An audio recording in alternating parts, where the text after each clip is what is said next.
नमस्कार विद्यार्थी मित्रांनो, अनेकांत एज्युकेशन सोसायटीचे तुळजाराम चतुरचंद महाविद्यालय बारामती, विषय भूगोल, इयत्ता 12वी, कला व विज्ञान. मी प्राध्यापक साखरे SS. आज मी आपणाला प्रथम टॉपिक मध्ये आपल्या विषयाचा सर्वात महत्त्वाचा जो भाग आहे त्याला नकाशा भरा असं म्हटलेलं दिसून येतं. हा प्रश्न परीक्षेमध्ये 6 मार्कासाठी विचारला जातो, त्याविषयी आपण चर्चा करणार आहोत. यामध्ये इथं पहा, आपण घेतलेला आहे नकाशा भरा, गुण आहेत 6. म्हणजे 6 मार्कासाठीच फक्त हा अभ्यास महत्वाचा नाही, तर काही जे प्रश्न आहेत म्हणजे थोडक्यात टिपालेख असेल, ब्रॉड क्वेश्चन असतील, तर यामध्ये आपल्याला जगाचा नकाशा जो आहे तर त्याचं टेन्सिल वापरून त्या गोष्टी आपल्याला दाखवणं गरजेचं आहे. उदाहरणार्थ, लोकसंख्येच्या वितरणावरती परिणाम करणारे प्राकृतिक घटक. तर याच्यामध्ये पाणी पुरवठा याविषयी चर्चा करत असताना आपण एक्झाम्पल घेतलेले होते की भारतामध्ये गंगा नदी असेल, चीनमध्ये अंगत्से नदी असेल, USA मध्ये मिसिसिपी नदी असेल, आफ्रिका खंडात जगातील सर्वात लांब नाईल नदी असेल. तर या नद्यांचं टेन्सिल मध्ये त्या ठिकाणी तो भाग दाखवला तर आपल्याला पूर्ण क्षमतेने मार्क्स मिळतात. म्हणून नकाशा मोठा प्रश्न किंवा टिपालेख लिहिता असताना त्या ठिकाणी आपल्याला टेन्सिल वापरणं गरजेचं आहे, म्हणजे जगाची आउटलाईन, आणि त्याच्यामध्ये तो जर भाग दाखवला तर आपल्याला चांगली मार्क्स मिळतात. म्हणून आपल्या विषयामध्ये नकाशा हा आपल्या विषयाचं हृदय आहे किंवा हार्ट आहे असं म्हटलं जातं, म्हणजे मेन भाग आहे असं म्हणतात.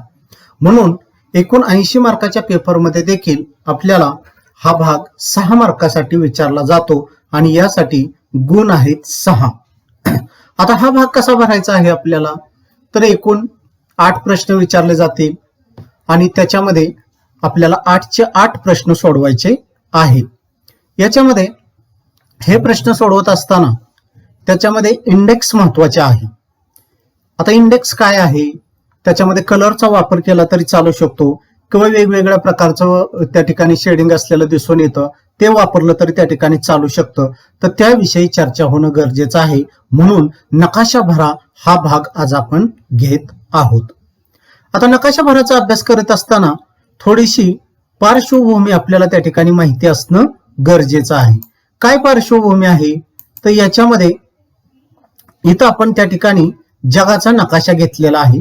आपल्याला थोडीशी या ठिकाणी माहिती असणं गरजेचं आहे की या जगाच्या नकाशामध्ये आपल्याला नकाशा भरा ही प्रॅक्टिस त्या ठिकाणी घ्यायची आहे. तर तोंड ओळख थोडीशी होणं या ठिकाणी गरजेचं आहे की या ठिकाणी हा उत्तर अमेरिका खंड त्या ठिकाणी असलेला दिसून येतो. या उत्तर अमेरिका खंडामध्ये हा जो भाग आहे याला USA म्हटलेला आहे, युनायटेड स्टेट ऑफ अमेरिका. आता या ठिकाणी आपण अमेरिका म्हणतो, तर अमेरिकेचा हा उत्तर अमेरिका खंडातील सर्वात महत्वाचा भाग USA, United state of America किंवा संयुक्त संस्थाने असं म्हटलेलं दिसून येतं. या ठिकाणी न्यूयॉर्क असलेलं दिसून येतं. तर या ठिकाणी आपल्याला ही पश्चिम किनारपट्टी, या बाजूला प्रामुख्यानं पॅसिफिक महासागराचा भाग आहे, या किनारपट्टीला अटलांटिक महासागराचा भाग असलेला दिसून येतो. आणि जागतिक स्तरावरती महासत्ता म्हणून अमेरिका हे नाव आपण त्या ठिकाणी पाहतो, तर तो भाग या ठिकाणी आहे USA. आणि हा उत्तरेकडचा जो भाग आहे याला म्हटलेला आहे कॅनडा.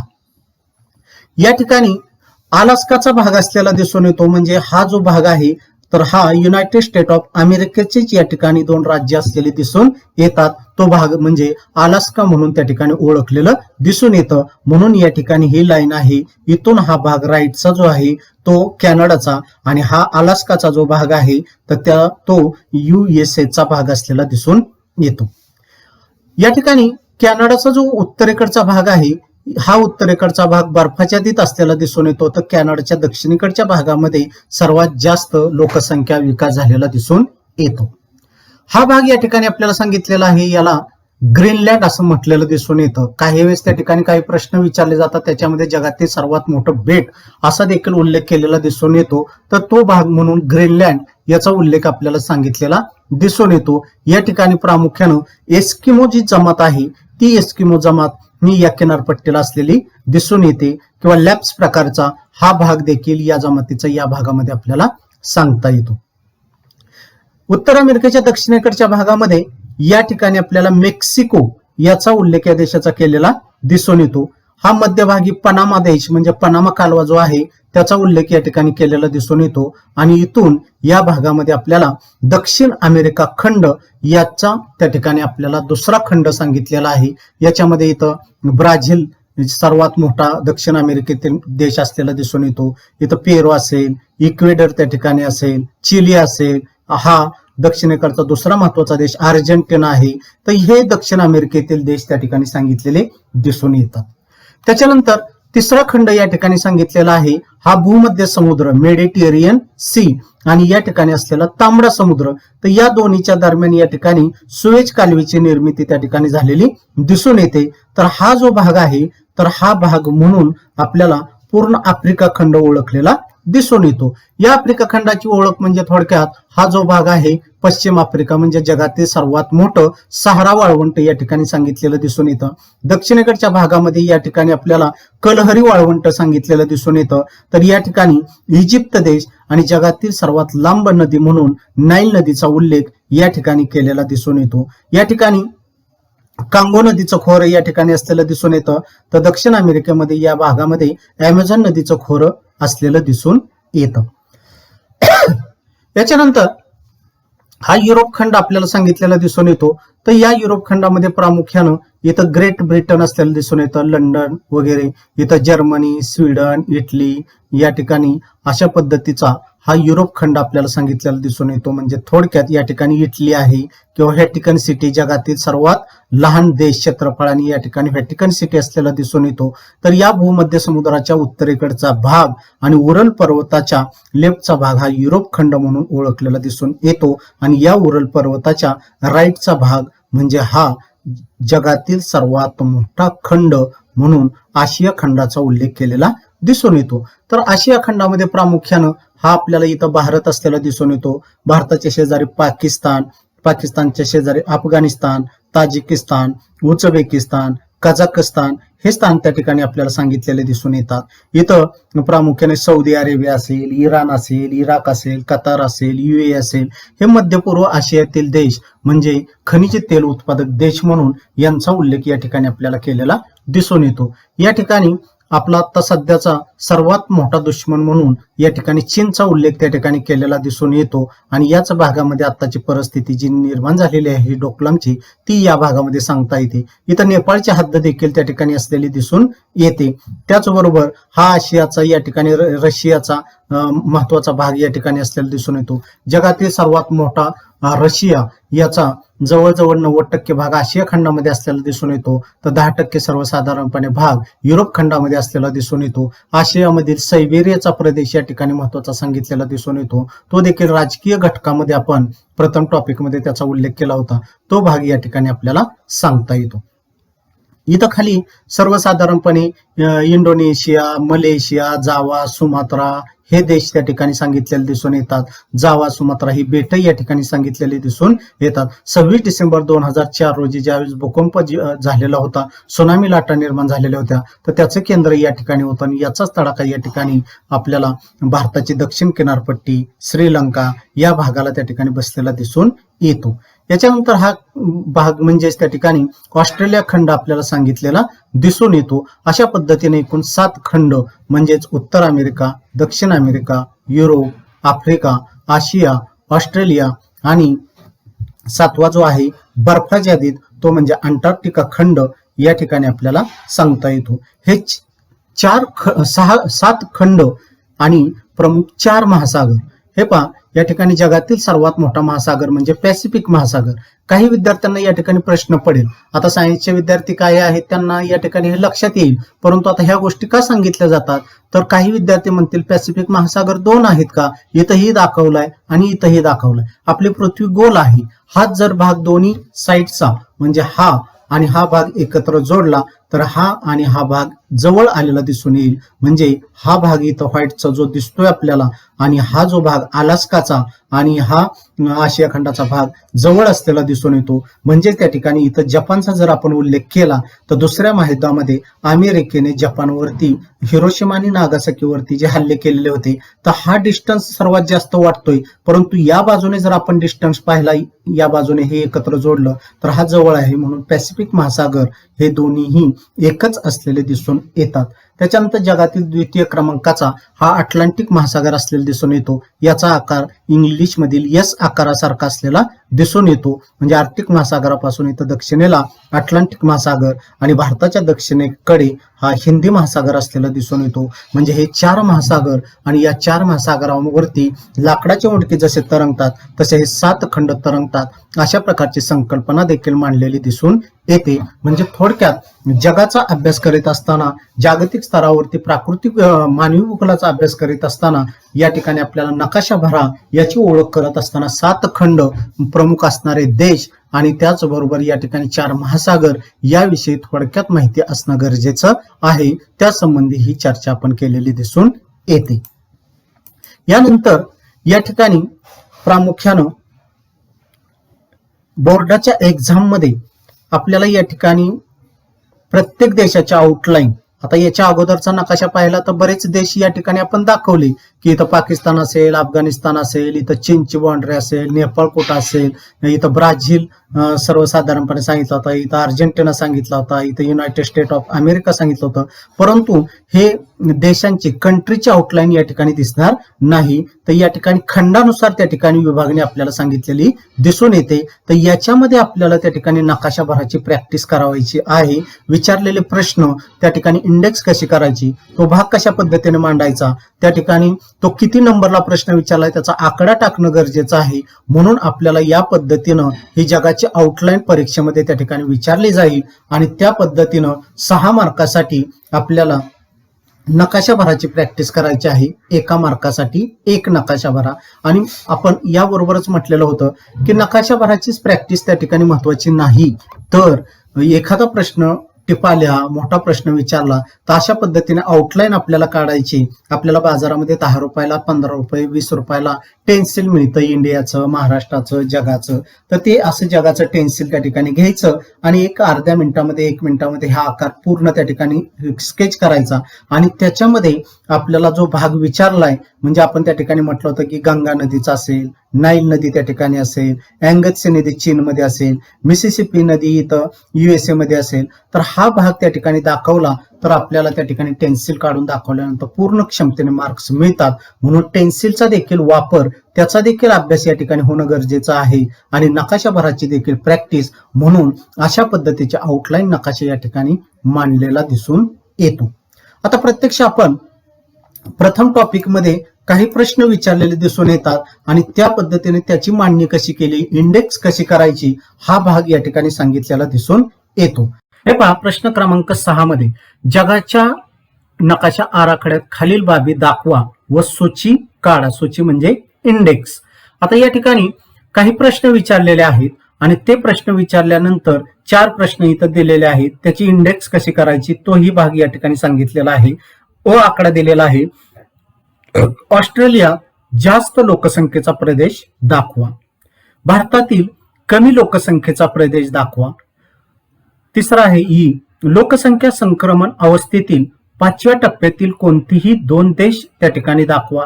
आणि आहे दीर्घ, हा ह्रस्व, हा दीर्घ, लोकसंख्या संक्रमण अवस्थेतील 2ऱ्या टप्प्यातील 2 देश याविषयी माहिती सांगा किंवा 2 देश दाखवा. अशा पद्धतीने जगाच्या नकाशामध्ये एकूण 6 प्रश्न 8 टॉपिक वरती त्या ठिकाणी विचारले जातील. इथं आपण प्रथम टॉपिक मध्ये त्या ठिकाणी चर्चा करत आहोत. हे 4 प्रश्न दिले. आता हे 4 प्रश्न दिल्यानंतर आपल्याला इंडेक्स करायचे आहे. आता इंडेक्स करत असताना असा चौकोन घ्यायचा, ह्याच्यामध्ये डॉट डॉट दाखवले तर चालतील, आडव्या रेषा दाखवले तरी चालतील आणि तोच भाग त्या ठिकाणी समजा इथं मध्ये आपण डॉट डॉट दाखवले तर कुठे आहे, तर ऑस्ट्रेलियात जास्त लोकसंख्येचा प्रदेश. म्हणजे या ठिकाणी ऑस्ट्रेलियामध्ये इथं आणि या भागामध्ये जास्त लोकसंख्या आहे. मग आपण जर इंडेक्स डॉट डॉटची केलेली असेल तर या ठिकाणी असे डॉट डॉट दाखवायचे. किती नंबरला प्रश्न विचारलाय? हा 1 नंबरला म्हणजे अ आहे, तर इथं अ लिहा. आणि परीक्षेमध्ये समजा 5 नंबरला प्रश्न असेल तर इथं 5 आकडा लिहायला विसरायचं नाही. आणि इथं कंसामध्ये लिहायचं देखील आहे ऑस्ट्रेलियातील जास्त लोकसंख्येचा प्रदेश. दुसरा भाग आहे इथं भारतातील कमी लोकसंख्येचा प्रदेश. आता भारतासाठी आपण आता या ठिकाणी ऑस्ट्रेलियासाठी डार्क ब्ल्यू केलेला आहे आणि तो कलर इथं दाखवलेला दिसून येतो. आता इथं थोडासा ब्ल्यूच आहे परंतु थोडासा वेगळा कलर हा असलेला दिसून येतो. भारतातील कमी लोकसंख्येचा प्रदेश, तर भारतातील या ठिकाणी कमी लोकसंख्येचा प्रदेश दाखवलेला आहे. इथं हिमालयाचा भाग दाखवला आहे, इथं राजस्थानमधील काही थरच वाळवंटाचा भाग दाखवलाय, इथं त्या ठिकाणी आसाम असेल किंवा त्या ठिकाणी नागालँड, हे जी छोटी छोटी राज्य आहेत तर तो भाग या ठिकाणी लोकसंख्या त्या ठिकाणी कमी आहे असा प्रदेश या ठिकाणी दाखवलेला दिसून येतो. तर हा प्रदेश दाखवून इथं किती नंबरला आहे तर 2 नंबरला आ दिलेला आहे, तर इथं आ आकडा टाकायचा आणि भारतातील कमी लोकसंख्येचा प्रदेश इथं बाण दाखवून लिहायचं आहे. त्याच्यानंतर तिसरा आहे ई, लोकसंख्या संक्रमण अवस्थेतील 5व्या टप्प्यातील कोणतेही 2 देश त्या ठिकाणी सांगा. 3-4 देशांची उदाहरणं आहेत, इथं 2 घेतलेले आहेत. इथं तांबडा कलर त्या ठिकाणी घेतलेला दिसून येतो, फिनलँड आणि स्वीडन. इथं पहा फिनलँड देश या ठिकाणी दाखवलेला आहे, तर स्वीडन देश या ठिकाणी दाखवलेला दिसून येतो आणि या ठिकाणी तांबडा कलर त्या ठिकाणी आपण घेतलेला दिसून येतो. आणि हे 2 देश लोकसंख्या संक्रमण अवस्थेतील 5व्या टप्प्यातील 2 देश त्या ठिकाणी सांगितलेले आहेत. त्याच्यानंतर हा गुलाबी कलर आपण त्या ठिकाणी इंडेक्स मध्ये घेतलेला आहे. आणि शेवटचा 4था आहे ई, लोकसंख्या संक्रमण अवस्थेतील 2ऱ्या टप्प्यातील 2 देश. आता 2ऱ्या टप्प्यामध्ये देखील एकूण 3-4 देश त्या ठिकाणी सांगितलेले दिसून येतात. इथं 2 देश घेतलेले आहेत. हे सोडून जरी तुम्ही दुसरे 2 देश घेऊन त्या ठिकाणी दाखवले तरी त्या ठिकाणी चालू शकतील. इथं कांगो आणि नायजर घेतलेला आहे, तर या ठिकाणी कांगो देश त्या ठिकाणी सांगितलेला दिसून येतो, तर इथं नायजर हा देश त्या ठिकाणी सांगितलेला दिसून येतो. इथं मात्र लोकसंख्या संक्रमण 2ऱ्या टप्प्यामध्ये हे 2 देशामध्ये त्या ठिकाणी असलेले दिसून येतात. अशा पद्धतीनं थोडक्यात जागतिक स्तरावरती जगाचा नकाशा आराखडा या पद्धतीने इंडेक्स करायची आणि तो भाग त्या ठिकाणी दाखवायचा आहे. कलरने दाखवा किंवा विविध प्रकारचे शेडिंग करून त्या ठिकाणी दाखवलं म्हणजे डॉट डॉट असेल, इथं समजा आडव्या रेषा असतील तर भारतातील कमी लोकसंख्येमध्ये इथं आडव्या रेषा त्या ठिकाणी येतील. हा भाग पूर्ण तुम्ही ब्लॅक डार्क केला असेल तर त्या ठिकाणी इतर तो भाग डार्क येईल. इथं समजा त्या ठिकाणी चौकोन केले छोटे छोटे तर ते चौकोन त्या ठिकाणी इथं येतील. अशा पद्धतीने तुम्ही ही इंडेक्स कलरची देखील करू शकता किंवा वेगवेगळे शेडिंग देखील त्या ठिकाणी करू शकता. फक्त या ठिकाणी काही शेडिंग करत असताना काही भौगोलिक त्या ठिकाणी सांकेतिक चिन्हे आणि खुणा घेणं अपेक्षित आहे. उदाहरणार्थ रेल्वे मार्ग जर त्या ठिकाणी विचारला, उदाहरण तर रेल्वे मार्गासाठी त्या ठिकाणी आपण रेल्वे मार्ग आडवी रेष आणि त्याच्यामध्ये बारीक बारीक बारीक छोट्या रेषा त्या ठिकाणी दाखवतो, तर तशी इंडेक्स त्या ठिकाणी होणं गरजेचं आहे. अशा पद्धतीनं थोडक्यात या ठिकाणी जागतिक स्तरावरती नकाशा भरासाठी हा प्रश्न क्रमांक 6 मध्ये 6 मार्कासाठी हा भाग विचारला जाईल. आणि नकाशा भराची प्रॅक्टिस कशी करायची हा एक भाग आपल्या पुढे त्या ठिकाणी मांडलेला दिसून येतो. मग त्या ठिकाणी इथं 2 उदाहरणं दिलेले आहेत, तर बाकीचं 5वा आणि 2रा टप्पा दिलाय. तर पहिला टप्पा असेल, त्याचबरोबर 3रा टप्पा असेल, 4थ्या टप्प्यामध्ये कोणते देश आहेत तर याची प्रॅक्टिस आपण त्या ठिकाणी घरी करू शकता. आणि सर्वात महत्वाचा भाग या ठिकाणी नकाशाची प्रॅक्टिस ही वाचून होणार नाही. विद्यार्थी मित्रांनो लक्षात घ्या, नकाशाची प्रॅक्टिस ही वाचून होणार नाही. आता सायन्सचे विद्यार्थी या ठिकाणी लक्षात घ्या की आपल्याला मॅथ्स विषय आहे. आता यावर्षी काही जणांनी बायो घेतलाय, परंतु 11वी मध्ये मॅथ्स विषय त्या ठिकाणी कंपल्सरी होता. तर मॅथ्स मध्ये जसं वारंवार प्रॅक्टिस त्या ठिकाणी करणं गरजेचं आहे, तसंच या ठिकाणी देखील नकाशामध्ये तो भाग वारंवार त्या ठिकाणी आपण दाखवला तर त्या ठिकाणी आपल्याला तो भाग परीक्षेमध्ये व्यवस्थित दाखवता येईल. नाही तर आपण म्हटलो की हा ठीक आहे ऑस्ट्रेलियामध्ये हा भाग लक्षात राहिला, हा भारताचा राहिला, तर तसं नको. तर 2-3 वेळा पाहून त्या ठिकाणी तो भाग दाखवा आणि त्याच्यानंतर मग त्या ठिकाणी एक विशिष्ट प्रश्न 10-20 आता पुढे होतीलच आपल्या 8 टॉपिक मध्ये, तर प्रत्येक टॉपिक मधले 2-2 प्रश्न घेऊन आपण प्रश्नावली तयार करायची आणि मग तो भाग सुरुवातीला पाहून दाखवायचा आणि नंतर न पाहता दाखवता येतोय का पाहायचा. अशा पद्धतीने जर प्रॅक्टिस केली तर इथं 6 पैकी 6 मार्क आपल्याला मिळतील आणि इतर प्रश्नामध्ये देखील नकाशा भराचा भाग आपल्याला दाखवता येईल आणि त्या पद्धतीने आपल्याला तिथं देखील मार्क्स आणि ही 6 पैकी 6 मार्क देखील मिळतील. या पद्धतीनं नकाशा भराची प्रॅक्टिस होणं गरजेचं आहे. अशा पद्धतीनं याची प्रॅक्टिस तुम्ही एक त्या ठिकाणी नकाशा घ्या. आता नकाशा बाजारपेठेमध्ये लॉकडाऊनमुळे मिळत नसतील तर त्या ठिकाणी प्रत्येकाने जवळजवळ अँड्रॉइड मोबाईल आहे, तर अँड्रॉइड मोबाईलमध्ये त्या ठिकाणी जगाचे नकाशाचे आउटलाईन ओपन करा आणि या पद्धतीने तो भाग दाखवायचा प्रयत्न करा, प्रॅक्टिस करा, त्याशिवाय हा भाग होणार नाही. याच्यानंतर आपण दुसरा टॉपिक जो आहे लोकसंख्या भाग 2, याच्यामध्ये काही त्या ठिकाणी नकाशा भराची प्रॅक्टिस आहे ती आपण पुढच्या भागामध्ये पाहणार आहोत.